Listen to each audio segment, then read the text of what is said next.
There is something I call internal disruption, and it happens when your thoughts, emotions, and identity stop agreeing with each other. On the outside, you look functional, but on the inside, you feel misaligned. And it doesn't always feel like, it's chaos that you feel inside. It's just conflict. Internal disruption can happen when your values change, but your environment doesn't. Or it can be your awareness increasing, but your behavior hasn't caught up. It's a psychological friction between who you were and who you're becoming. It's similar to the self-discrepancy theory, when your actual self, your odd self, and your ideal self are not aligned with each other. They're similar. But it feels uncomfortable because our mind, prefers soundness. When your beliefs, behavior, and identity are aligned, you feel stable. And when they're not, you feel restless, irritated, or detached, and sometimes even anxious or numb. Most people interpret internal disruption as them feeling like they're falling apart or,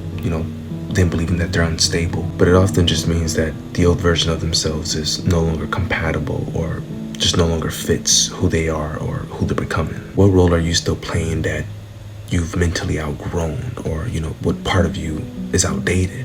These are questions to ask yourself, because that disruption is not random.